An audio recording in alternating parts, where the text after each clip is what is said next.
역사가인 아놀드 토인비가 그의 책 역사의 연구라는 책에서 이런 이야기를 했습니다.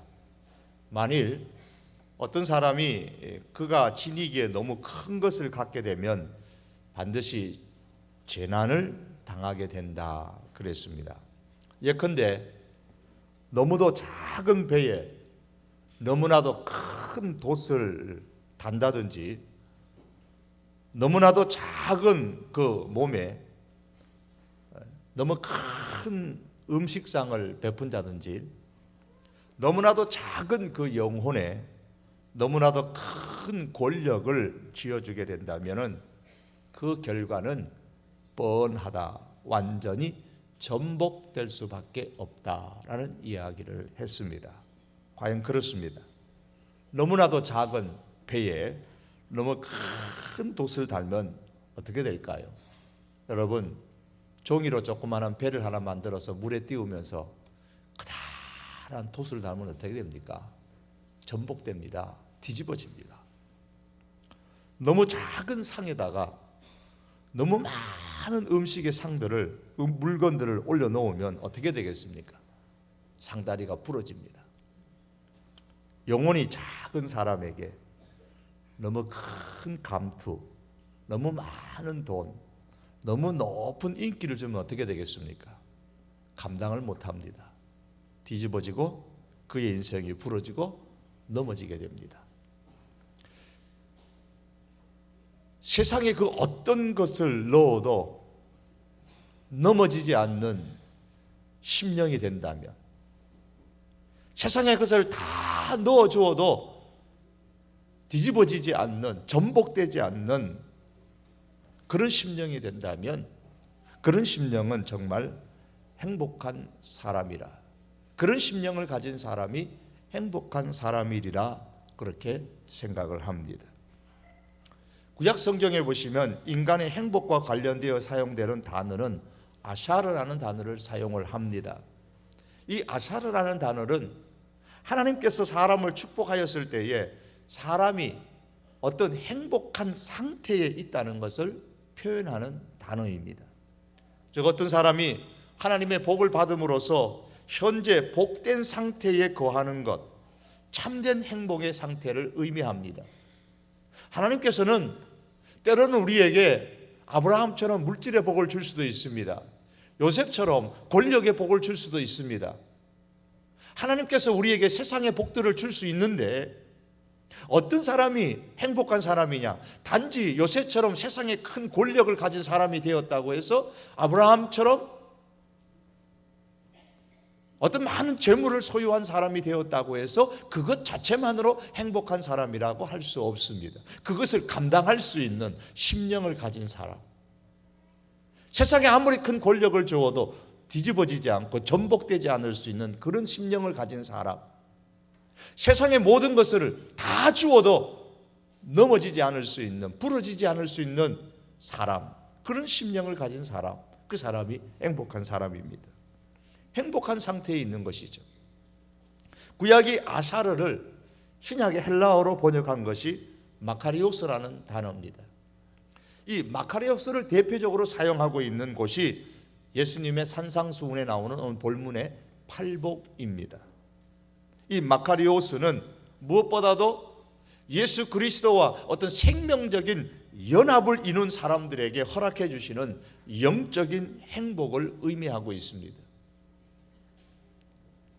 마태복음의 이 상상주인의 말씀인 마태복음 5장에서 7장의 말씀을 우리가 이해하려면 마태복음서 전체의 구조를 먼저 살펴보는 것이 필요합니다. 먼저 마태복음의 산상수훈이 시작되어지는 5장 1절 말씀에 보시면은 예수께서 무리를 보시고 산에 올라가 앉으시니 제자들이 나온지라, 제자들이 나왔다 그랬습니다. 그리고 7장 28절을, 산상수훈이 끝나는 7장 28절의 말씀 보면 예수님께서 이 말씀을 마치심에 그랬습니다. 이 7장 28절 말씀, 예수께서 말씀을 마쳤다라는 말씀과 유사한 말씀이 11장 1절에도 나옵니다.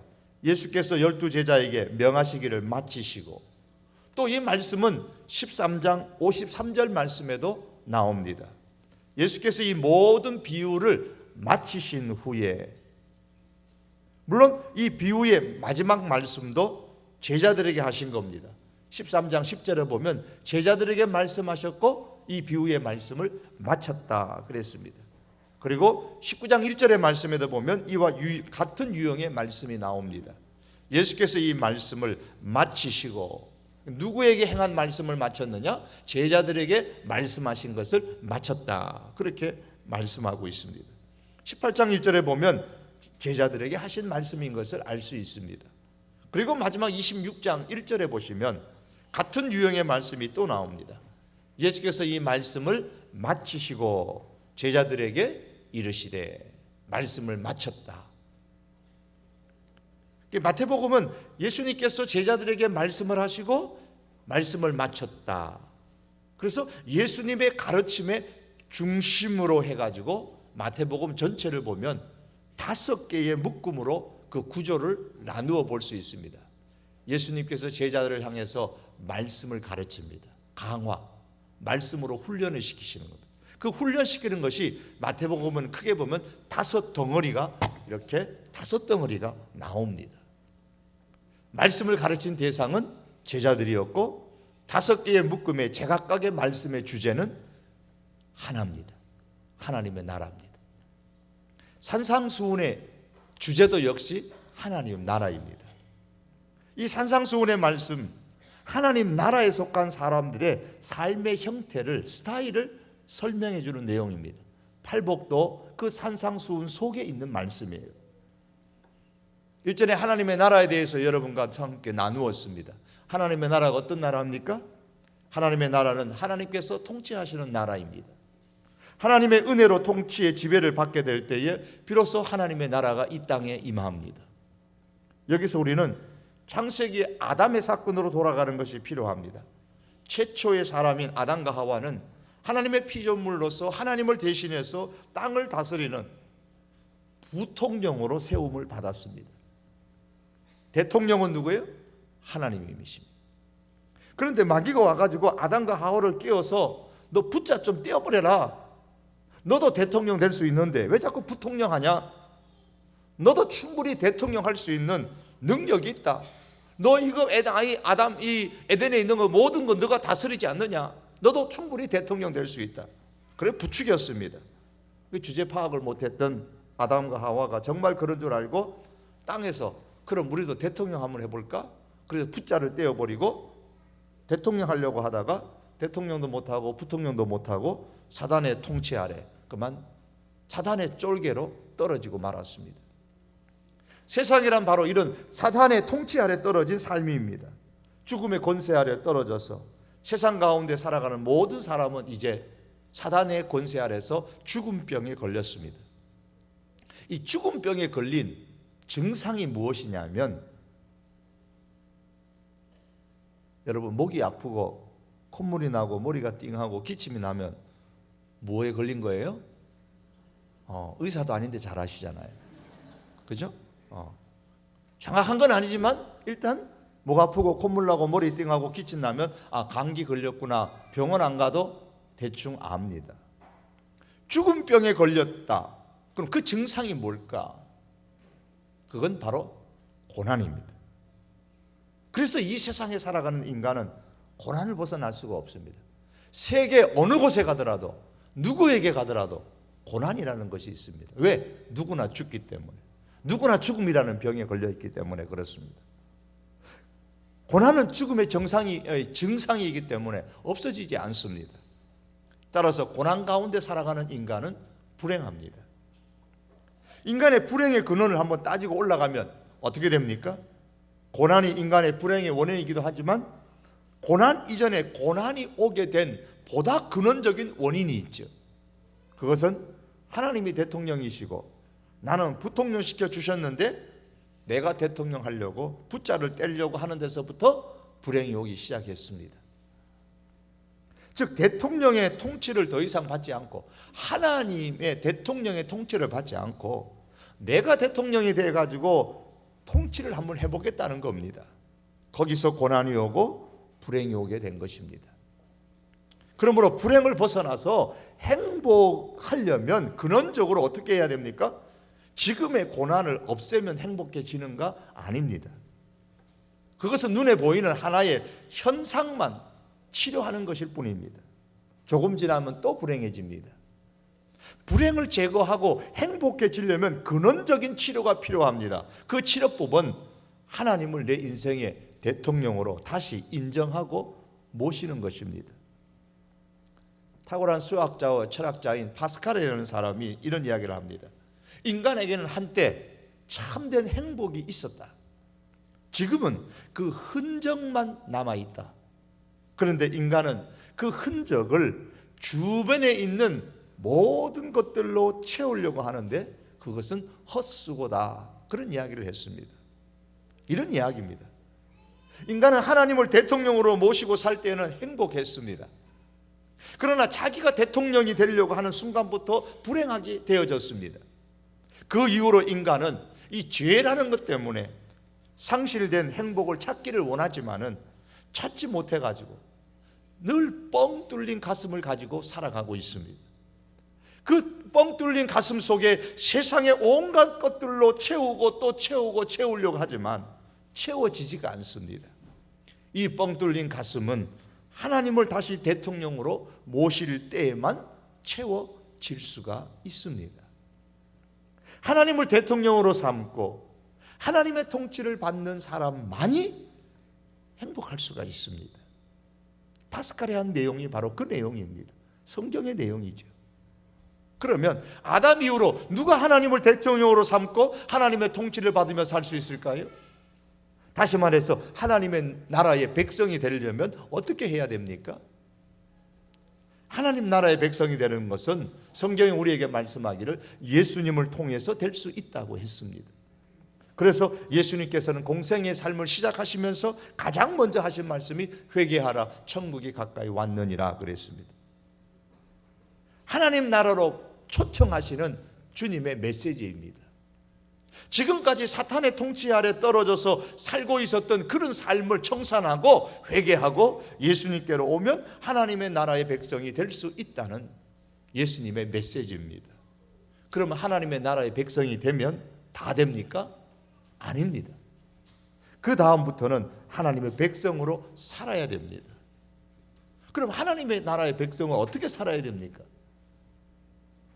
그것이 산상수훈의 말씀이 주는 내용이고 마태복음의 5개의 예수님의 그 묶음, 말씀의 묶음 속에 나타나 있습니다. 일단 비행기를 타고 외국에 가면 가장 먼저 스트레스를 받는 게 있습니다. 그건 뭐냐면 먼저 삶의 스타일이 다르다는 겁니다. 삶의 양식이 달라요. 한 번은 제가 외국에서 택시를 타려고 손을 들었는데 세워주지를 않는 거예요. 분명히 빈 택시인데 그냥 계속 지나가는 겁니다. 그래서 화가 났어요. 이 녀석들이 외국인이라고 안 태워주나? 그래도 계속 세웠죠. 지나가다 겨우 한 대가 섰습니다. 공항까지 가야 되는데 지금 공항 가자고 하니까 묻습니다. 언제 가려고 그러냐고. 지금 가니까 택시 세운 거지. 가기는 언제 가? 지금 가려고 그런다고. 그러니까 안 된다는 겁니다. 지금은 안 된다는 겁니다. 지금 다른 손님을 태우려고 가야 한답니다. 지금은 우리나라도 콜택시라는 것이 있어가지고 이해가 됐지만은 그때는 이해가 안 되는 거예요. 아니 무슨 다른 손님을 태우러 가? 지금 내가 타고 가려고 세웠는데 나중에 알고 보니까 그 나라에는 택시를 타려면 반드시 미리 예약을 해가지고 불러야만 온다는 거예요.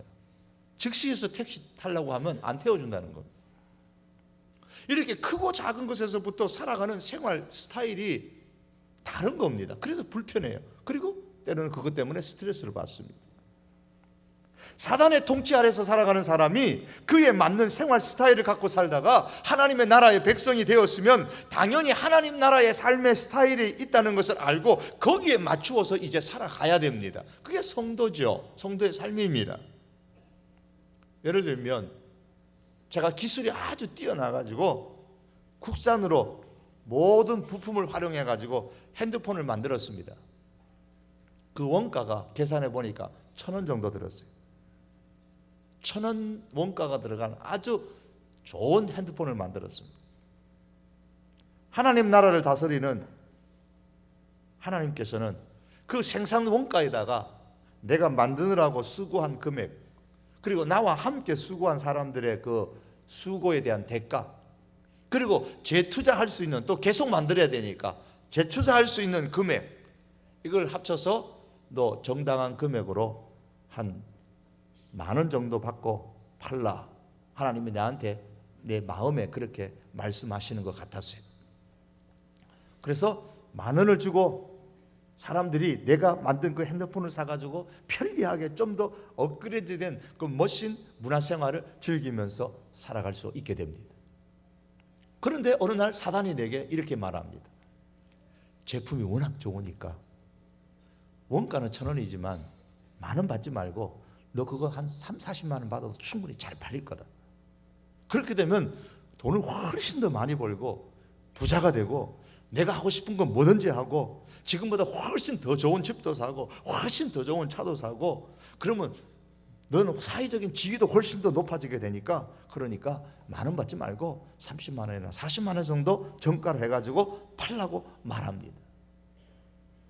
이렇게 하는 것이 어떤 면에서는 세상의 경제 원리입니다. 가능한 한 원가는 적게, 가능한 한 이익은 많이. 세상의 경제 원리죠. 그러나 어떤 면에서 하나님은 말합니다. 너 그걸 그렇게 하면 그건 사람을 착취하는 거야. 그러나 우리는 사업을 하다 보면 이런 유혹 가운데 늘 부딪히게 됩니다. 하나님 나라의 삶의 스타일과 세상 나라의 삶의 스타일, 원리, 하나님의 원리와 세상의 원리가 충돌이 됩니다. 하나님 나라의 삶의 스타일은 자기만이 아니라 더불어 함께 유익한 삶을 사는 공동체를 하나님은 만들시기 원하시는데, 사단이 지배하는 삶의 스타일은 어떻게 하든지 내 자신만 최대 이익을 얻기 위해서 얼마든지 타인을 속이고 착취하는 것도 가능하다고 가르쳐 줍니다. 그리고 부추깁니다. 두 가지의 삶의 스타일이 완전히 다른 겁니다. 이전에 우리는 이 사탄이 지배하는 삶의 스타일 속에서 그렇게 살았습니다. 그렇게 배웠습니다. 가능한 적은 원가를 들여가지고 가능한 많은 이익을 남겨라. 그래서 사람에게 유해한 그런 것도 싸다는 이유만으로 사용해가지고 어떻게 하든지 많은 이익을 남기려고 합니다. 그것은 사단의 삶의 스타일이고 경영의 스타일입니다.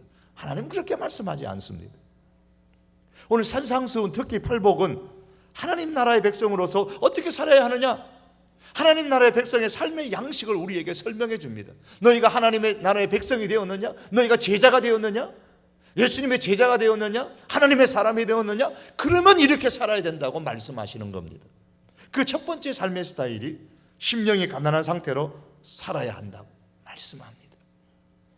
하나님 나라의 백성은 가난한 심령을 가지고 살아야 합니다. 그래야 행복한 상태, 하나님이 주시는 그 행복한 상태로 인생을 살 수 있다고 말씀하고 있습니다.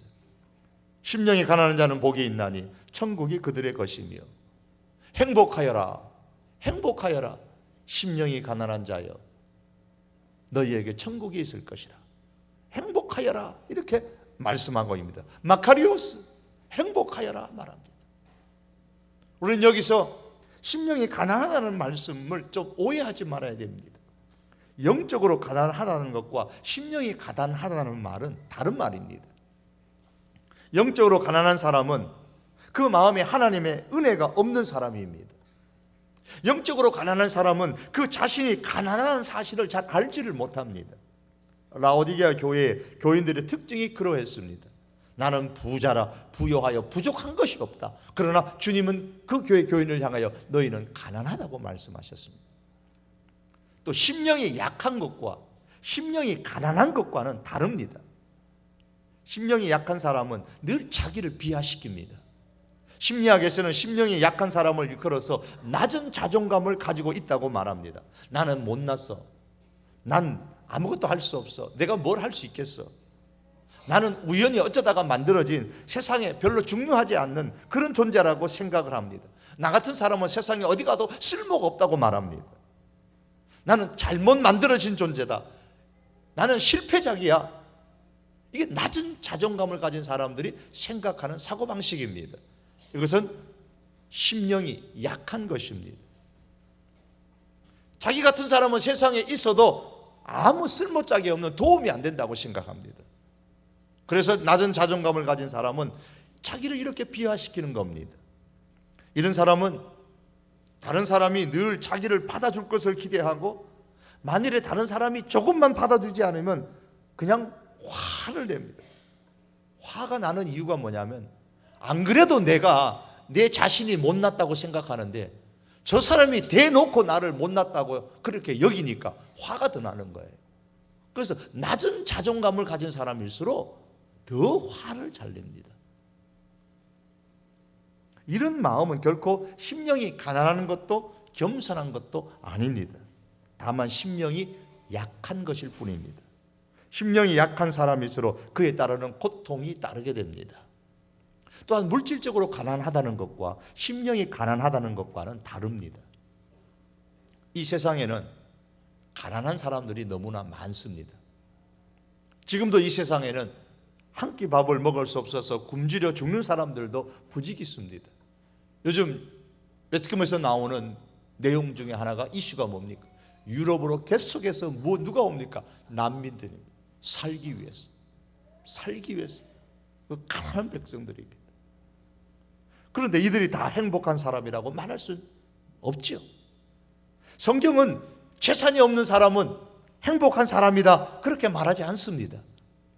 반대로 그럼 부자는 행복한 사람이다 그렇게 말하지도 않습니다. 성경은 어느 곳에서도 가난은 선한 것이다 그렇게 말씀하지도 않습니다. 성경은 물질적으로 가난한 사람은 부자보다 천국에 더 가까이 있다 그렇게 말씀하지도 않습니다. 물질적으로 가난하는 것이 곧 그 사람의 높은 영성을 나타내는 것이다 그렇게 말씀하지도 않습니다. 가난하면 신앙이 좋은 거야. 아닙니다. 예수님께서 한 부유한 청년에게 내 재물을 팔아 가난한 사람들에게 나누어 주고 너는 나를 쫓으라고 하신 말씀은, 예수님께서 재물의 문제를 언급하는 것이 아니고, 그 질문을 했던 그 청년이, 찾아왔던 청년이 구원의 문제를 물었는데, 예수님 보시기에 그 청년이 그가 갖고 있는 재물 때문에 구원을 방해받고 있었기 때문에, 그래서 재물의 문제를 언급한 것 뿐입니다. 중요한 것은 예수님의 관심은 우리에게 재물이 많은가 재물이 적은가에 있는 것이 아니고 심령에 있습니다. 예수님의 관심은 그 사람이 가난한 심령을 가지고 있는가, 심령이 가난한가, 아니면 심령이 부유한가, 그걸 묻고 있습니다. 예수님은 심령이 가난한 사람이 행복하다고 하셨습니다. 심령이 가난하다는 것이 무슨 뜻입니까? 심령이 가난하다 이 말은 먼저 하나님 앞에서 내 자신이 철저한 죄인이라는 것을 깨닫습니다. 그래서 하나님 없이는 살 수 없다는 것을 철저하게 인식하고 하나님을 의존하는 것입니다. 구약 성경에서 가난이라는 단어는 의존한다라는 의미로 사용되고 있습니다. 예컨대 다윗은 우리가 잘 아는 유명한 시편 23편 1절의 말씀에서 여호와는 나의 목자시니 내가 부족함이 없으리로다 그랬습니다. 여기서 부족함 그게 가난입니다. 그런데 다윗은 부족함이 없다, 즉 가난하지 않다라고 했습니다. 왜냐하면 하나님이 나의 목자이기 때문에 나는 부족함이 없다, 하나님이 나의 목자이기 때문에 나는 가난하지 않다라고 했습니다. 여기서 목자와 양의 관계를 다윗이 표현하고 있습니다. 양은 철저하게 목자를 의존합니다. 이것처럼 지금 다윗은 말합니다. 나는 철저하게 하나님을 의존하기 때문에, 즉 하나님이 나의 목자이기 때문에, 나는 철저하게 하나님을 의존하기 때문에, 의지하기 때문에 나는 가난하지 않다 그렇게 고백하고 있는 것입니다. 자신이 죄인됨을 알고 철저하게 하나님을 의존하는 사람, 하나님을 붙잡는 사람이 바로 심령이 가난한 사람입니다. 어느 한 젊은 그리스도인이 대학을 졸업하고 학교 선생님으로 근무했습니다. 스스로 자기 자신은 그리스도인이라고, 괜찮은 그리스도인이라고 자부하면서 직장 생활을 했습니다. 어느 목사님의 설교를 듣기 전까지는 자신이 꽤나 괜찮은 사람이라고 생각했습니다. 고민도 하지 않았습니다. 그런데 어느 날 주일 예배 시간에 와서 죄와 죄인에 대해서 설교하는 말씀을 들었는데, 그 죄와 죄인에 관한 설교를 들으면서 주위를 두리번거렸습니다. 누가 죄인인가를 한번 살펴보기 위해서였습니다. 그 젊은이는 주위를 이렇게 살펴보니까 죄인처럼 보이는 한 두 사람이 보였습니다. 그래서 옆에 있는 친구에게 물었습니다. 저 사람들이 죄인이냐고. 목사님이 자꾸 죄인 말하는데 저 사람이 죄인이냐고. 그랬더니 귓속말로 얘기합니다. 저 사람들은 우리 교회 집사님이야. 그렇게 신앙생활을 하면서 교회를 다녔습니다. 그러던 중 로마서 3장 23절 말씀에 도전을 받기 시작했습니다. 모든 사람이 죄를 범하였음에 하나님의 영광에 이르지 못하더니, 이 말씀 중에 모든 사람이 죄를 범하였음에 라는 그 말씀이 눈에 들어왔습니다. 그때만까지만 해도 특별하게 법을 어긴 적이 없었기 때문에 자신을 죄인이라고 생각하지 않았습니다. 그 말씀이, 모든 사람이 죄를 범하였다는 그 말씀이 그날따라 자기의 가슴에 못처럼 팍 박혔습니다. 세상의 기준으로 아무리 화려한 명성을 가진 사람일지라도, 자기의 기준으로 아무리 선량한 시민이라 할지라도, 유능한 교사라고 할지라도 누구나 다 하나님 앞에 보면 죄인입니다. 그 젊은이는 자신이 죄인이라는 사실을 깨닫게 되자 말할 수 없는 혼란에 빠졌습니다. 내가 죄인이면, 그러면 나는 죄값을 치를 만한 어떤 능력도 없고 하나님 앞에서 내 죄값을 치를 만한 어떤 일도 하지 않았다는 자기 자신을 발견하게 됩니다. 그는 스스로 자신의 죄값을 지불할 어떤 능력도 없음을 알게 되었습니다. 자신의 죄값을 지불할 능력이 없는 파산한 상태에 있다는 자기 자신을 보게 되었습니다. 구약성경의 70인역에서는 지불 능력이 없는 파산의 상태, 이것이 가난입니다. 가난은 뭐냐? 지불할 능력이 없어요. 그래서 파산한 상태입니다. 의지할 수밖에 없는 겁니다. 자신이 가난한 사람이라는 사실을 깨달은 겁니다. 사랑하는 성도 여러분, 심령의 가난함을 깨달은 사람은 자신의 영적인 상태가 파산되었다는 것을 알기 때문에, 하나님, 내 심령이, 내 영혼이 파산되어졌습니다. 하나님 없이는 내가 살 수 없습니다. 그래서 날마다 하나님의 은혜를 사모하고 날마다 하나님을 의지하는 것입니다. 시편 42편 1절에 보면, 하나님이여 시냇물이 사슴이 시냇물을 찾기에 갈급한 같이 내 영혼이 주를 찾기에 갈급하나이다. 사슴이 시냇물을 찾기에 갈급한 것처럼 그 영혼이 날마다 주님을 사모하고 주님의 은혜를 사모하는 그 심령이 바로 심령이 가난한 사람입니다. 말씀을 맺기를 원합니다. 사랑하는 성도 여러분, 어떤 사람이 세상의 모든 것을 다 소유해도, 심지어 천국을 소유해도 넘어지지 않고 부러지지 않고 전복되지 않을 수가 있을까요? 그 심령이 가난하여서 하나님만 의존하는 사람입니다.